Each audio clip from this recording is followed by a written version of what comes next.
Hola queridos amigos de María Visión, bienvenidos a este programa Testigos de Fe desde aquí, desde Miami, desde la parroquia de San Juan Bosco. Hoy les tengo un tema muy interesante y es acerca de la evangelización en Cuba hoy.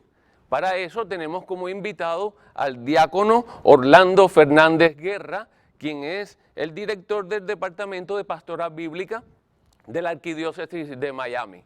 Muy bienvenido a nuestro programa, querido diácono.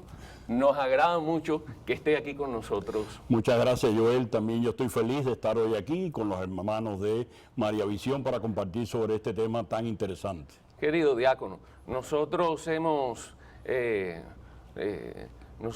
vivido la experiencia en Cuba de momentos importantes en la vida de los cubanos y en la vida de la iglesia en Cuba. Especialmente la ENEC, el Encuentro Nacional Eclesial Cubano. Hemos tenido la visita de 3 papas.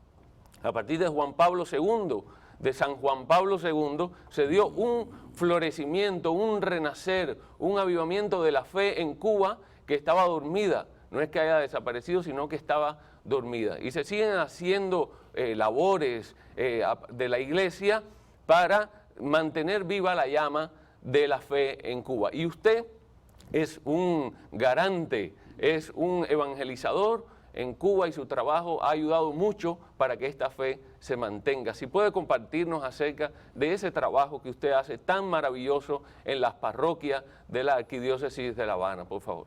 Sí, Joel, cómo no. También a ti y a todos los hermanos de María Visión, pues me parece que siempre es importante en cualquier ámbito de la vida para comprender un poquitico el presente, ir al pasado, ¿no?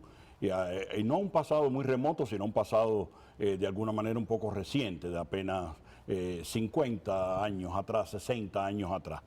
Y quiero empezar hablando del Concilio Vaticano II. El Concilio Vaticano II fue un evento que significó un punto de inflexión importante en la vida de la Iglesia, ¿no? Se produjeron 14 documentos importantes y las sucesiones se realizaron entre 1962 y 1965.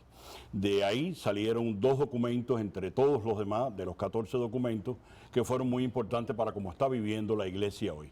Una fue la Constitución Dogmática sobre la Iglesia, Lumen Gentium, que dio pues un rostro nuevo a la Iglesia, ¿no?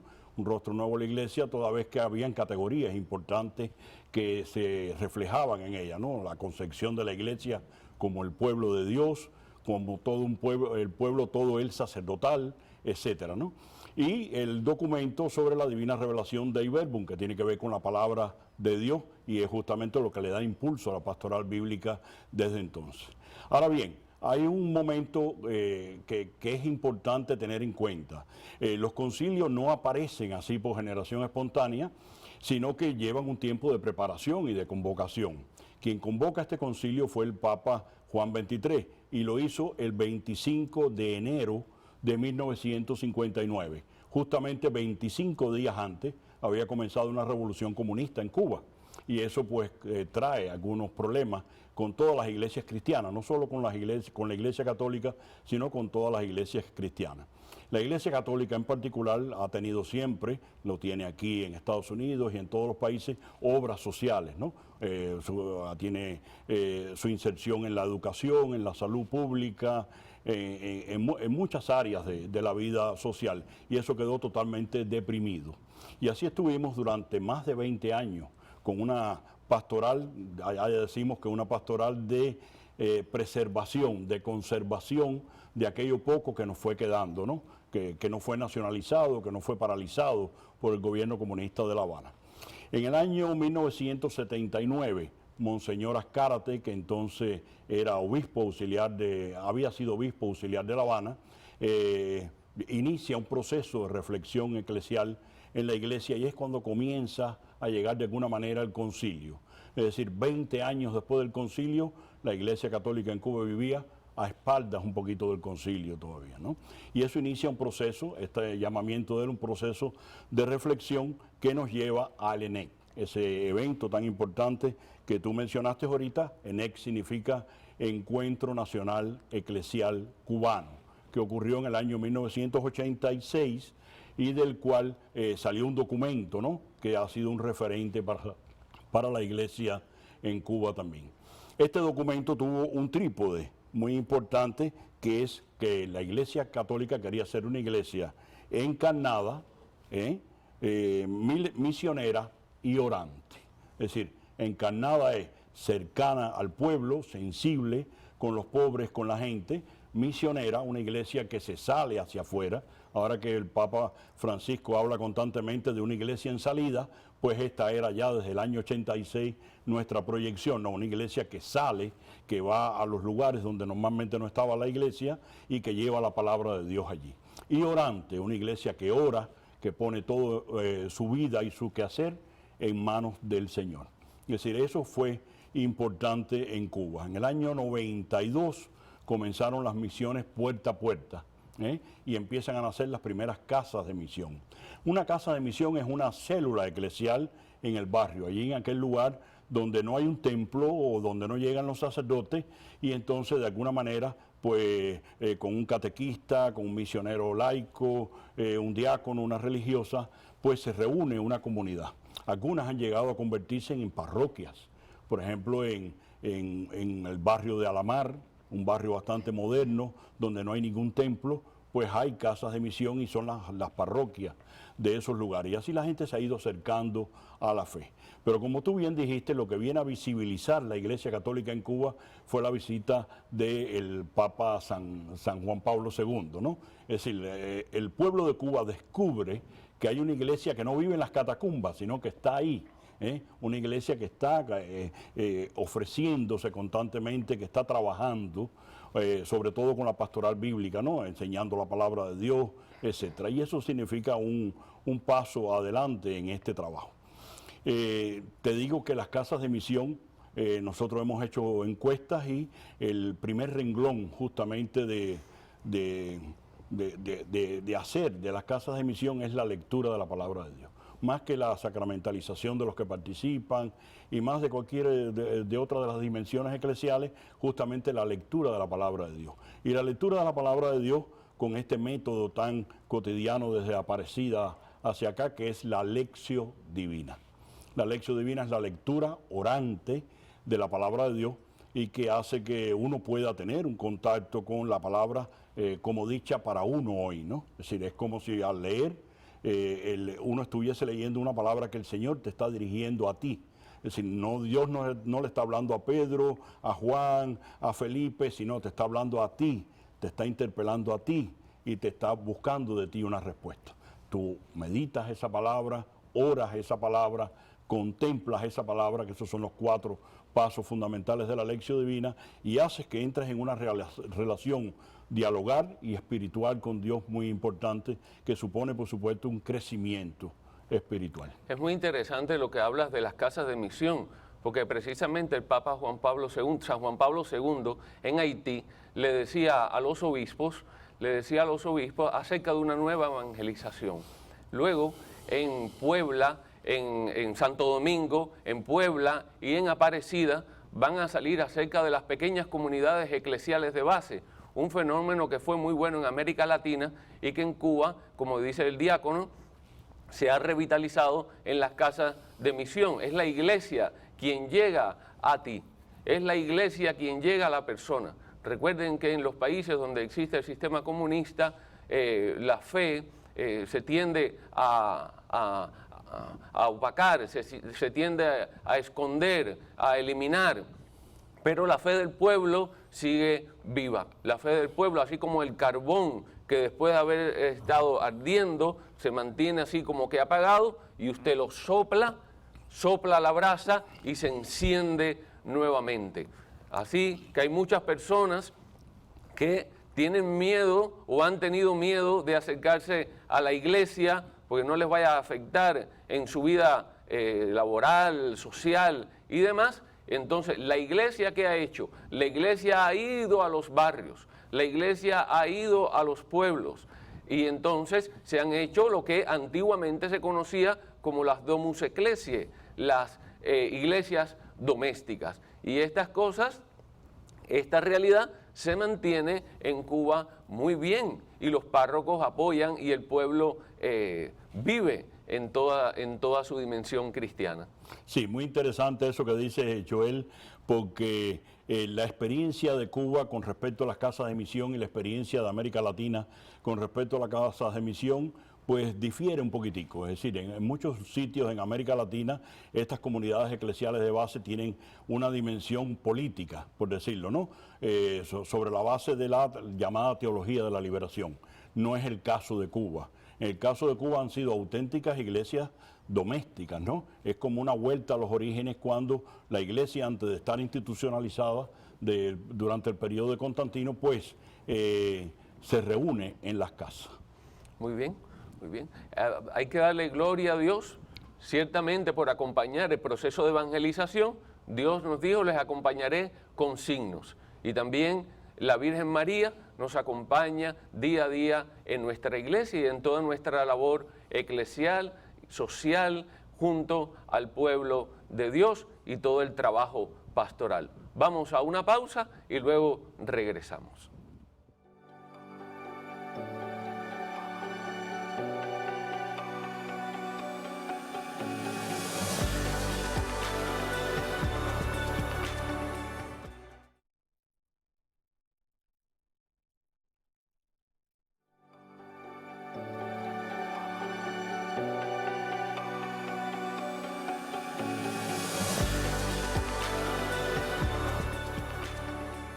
Hola queridos amigos, estamos en este programa de María Visión Testigos de Fe hablando sobre la evangelización en Cuba hoy.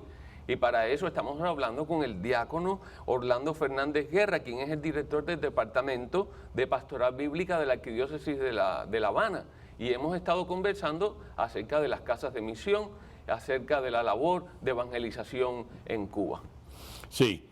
Joel, mira, la arquidiócesis de La Habana es una arquidiócesis bastante grande, toda vez que la conforman 3 provincias, provincia de La Habana, provincia de Artemisa, provincia de Mayabeque y el municipio especial Isla de la Juventud.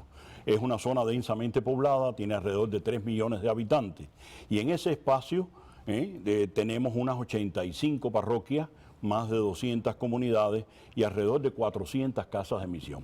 Entonces, mi trabajo concretamente, también ante la escasez de clero, para estar en todas partes, pues los diáconos, las religiosas y muchos misioneros laicos, pues nos dedicamos a visitar parroquias, a visitar comunidades y formar allí grupos de oración, grupos de lectura de la palabra de Dios e incentivar sobre todo el método de la lección divina, este método orante de la palabra de Dios que el Papa ha recomendado muy mucho desde Aparecida hacia acá. Entonces es una labor así, es constante, porque las comunidades se van renovando constantemente. Sucede que más o menos cada 10 años las parroquias pues tienen nuevos miembros. Algunas personas ya son muy ancianas y van retirándose, las personas, muchas personas jóvenes emigran, vienen acá a los Estados Unidos o a otras partes y van entrando también nuevas personas. Entonces la formación es un proceso permanente, constantemente hay que estar formando nuevos catequistas, nuevos misioneros, etc. Y la palabra de Dios, que durante mucho tiempo estuvo deprimida, durante los primeros años del comunismo, pues es ahora una de las cosas que más incentiva a la gente. La gente tiene avidez de leer la palabra de Dios, porque encuentra en la palabra de Dios el alimento para su vida espiritual. Y eso es un reto para la iglesia, ¿no? Especialmente para la iglesia que vive en Cuba, que en medio de tantas carencias de todo tipo, pues tiene que desempeñar esta tarea tan importante de llevar la palabra de Dios y de proveer de una Biblia a cada persona, a cada misionero que hay en Cuba. Esos son en sí los grandes retos que nosotros tenemos allá. Y son muy importantes porque las casas de misión muchas veces son el espacio que no han tenido las personas para encontrarse con Dios. Las iglesias suelen estar en los pueblos, pero a veces en batalles o en lugares en el campo, en la montaña, incluso en la misma ciudad. En sitios donde la iglesia normalmente no llega, pues llega a la casa de misión, llega el misionero y llega con la palabra de Dios. Es importante eso. Entonces, el trabajo ha sido arduo, ha tenido que ver con muchas cosas, ha tenido que ver con la implementación de cursos de introducción a la Biblia, para el conocimiento básico de la Biblia, de cursos de formación permanente, de cursos, por ejemplo, con el Evangelio del tiempo. Ahora mismo yo estoy ofreciendo muchos cursos sobre el Evangelio de San Lucas, que es el que toca en este ciclo litúrgico que hemos estado celebrando durante todo este año. Así sale un documento del Papa y entonces pues también voy y lo explico. He tenido durante los últimos años una columna, 9 años seguidos, una columna en la revista arquidiocesana Palabra Nueva sobre Biblia, y también es algo muy acertado, a pesar de ser una paginita solamente, pues la gente la lee asiduamente y me pide que continúe, que mantenga eso. Y fruto de todas esas reflexiones y de todos esos artículos en Palabra Nueva, pues luego nació este libro, este libro que en Cuba se ha impreso en 2 tomos, de una manera muy artesanal, por supuesto, y que yo regalo a todas las personas que participan en todos los cursos. En concreto, este fue impreso por los misioneros paulinos de México, estaban interesados en él y también pues allá se imprimió. Está lleno de criterios para acercarse a la Biblia de una manera muy fácil, y bueno, eso es parte de la labor que hago. Diácono, hubo un evento muy importante en el país, en Cuba, que en el 2011, que fue la peregrinación nacional de la Virgen de la Caridad, donde la imagen de la Virgen pasó de pueblo en pueblo. Y las personas, eso creó la Virgen María, que siempre ha acompañado la evangelización y siempre ha estado con nosotros en nuestros países, en México, en Cuba, en diferentes países, siempre la presencia de la Virgen junto con nosotros, la Iglesia, animándonos en nuestra fe. Esa peregrinación despertó la fe del pueblo, una fe que no estaba apagada, una fe que estaba dormida. Y yo vi personas salir en los campos trabajando, estaban en los campos trabajando los campesinos y soltaban la huataca, se quitaban el sombrero delante de la Virgen. Eso fue algo que renovó la esperanza del pueblo, algo que estaba perdido, porque no hay cosa más triste, es que cuando un ser humano pierde la esperanza. Para eso viene la Virgen María en Cuba, bajo la advocación de la Virgen del Amor, la Virgen de la Caridad, y viene a renovar la fe, viene a despertar esa fe, confianza en Dios de que no estamos solos. ¿Cómo usted vivió ese momento, esa peregrinación que también preparó la venida del Papa Benedicto XVI? Sí, fue un acontecimiento realmente extraordinario, como tú mismo lo cuentas. Bueno, el lema de esa preparación de la peregrinación se llamaba A Jesús por María. Es decir, María siempre fue un camino para llegar a Jesús, porque María es la primera discípula.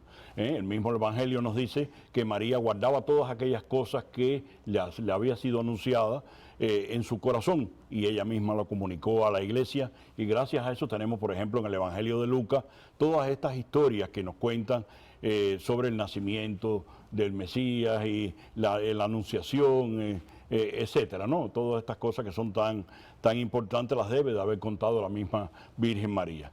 Y como tú dices, pues fue un acontecimiento extraordinario, no solo campesinos, sino también incluso militares, policías, muchísimas personas siguieron a la Virgen, se descubrían la cabeza cuando pasaba la Virgen, porque la Virgen ha sido un elemento de identidad nacional en Cuba, algo que ha unido a los cubanos a pesar de todo el tiempo de gobierno comunista, y a pesar de todas las dificultades, la Virgen María siempre ha sido muy importante para los cubanos. En Cuba tenemos personas que están en proceso de canonización, ¿verdad? Y esto es algo muy importante para un país. Sí, allí tenemos, por ejemplo, a Monseñor Adolfo, que fue arzobispo de Camagüey, que está en proceso de beatificación. Tenemos al padre Félix Varela, de quien se dice que fue quien nos enseñó a pensar, es decir, a pensar en cubano, a tener una identidad nacional, a sentirnos independientes de España y propios de un país. Tenemos a López Piteira, es decir, hay varios así que han estado en este proceso, ¿no? Y que esperamos que en algún momento pues sean declarados todos santos, porque su vida ha sido realmente ejemplar para la vida de la Iglesia. Queridos hermanos, el diácono Orlando, yo doy fe de que él es una de las personas que se preocupa tremendamente por la evangelización en Cuba, que llega a las parroquias por sus medios. Yo no sé cómo lo hace, pero llega a las parroquias. Allí, un pueblo sencillo, a compartir la palabra de Dios. A veces son parroquias que necesitan mucho. Hay parroquias que no tienen, iglesias que no tienen techo, y allí entre las ruinas se reúnen a orar, se reúnen a compartir la palabra de Dios, incluso se reúnen a celebrar la Santa Misa. Realmente la labor de los sacerdotes, de los diáconos, de los laicos en Cuba que promueven la evangelización, están trabajando con la evangelización, es algo como los mártires. Es como los mártires. El evangelizar en un país comunista es el martirio, como diríamos, el martirio blanco.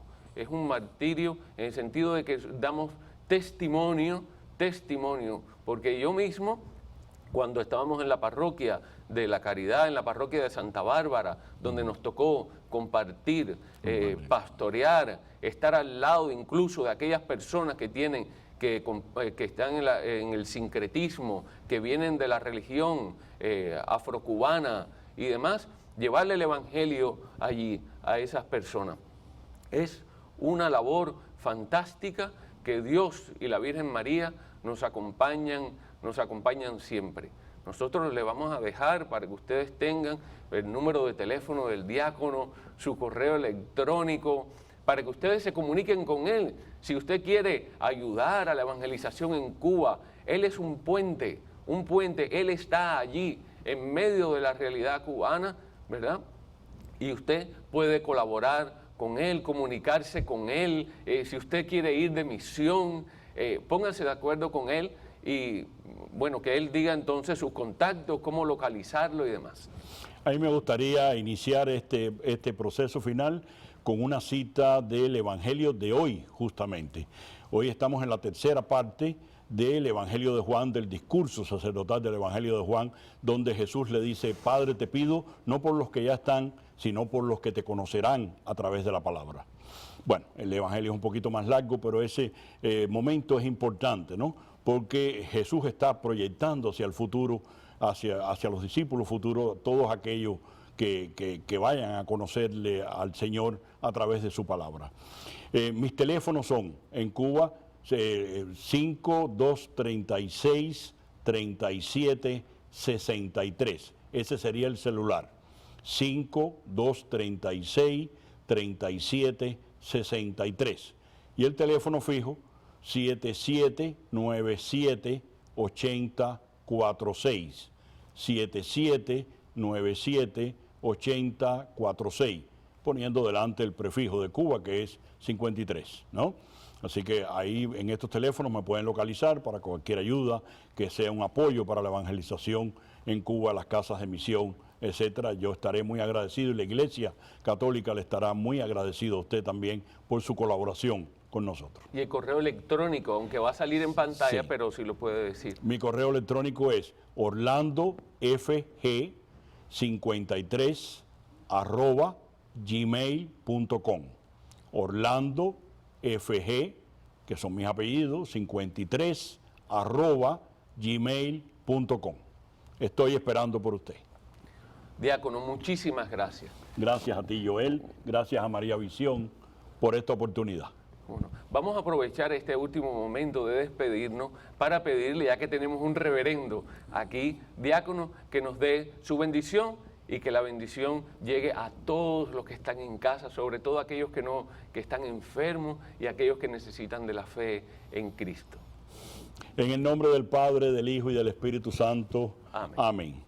Te damos gracias, Señor, por esta oportunidad de compartir con los hermanos de María Visión, esta oportunidad de hablar sobre la evangelización en Cuba hoy, con todo lo importante que es. Te pedimos, Señor, que derrames tu Espíritu Santo sobre todos los que están viendo este programa, sobre todos los que están haciendo que esto sea posible, para que nos unamos más como el Señor nos pide en el Evangelio de este día, justamente, para que la ayuda que ustedes puedan prestar a Cuba en la evangelización redunde también en beneficio espiritual de ustedes. Todo esto lo pedimos en el nombre de nuestro Señor Jesucristo.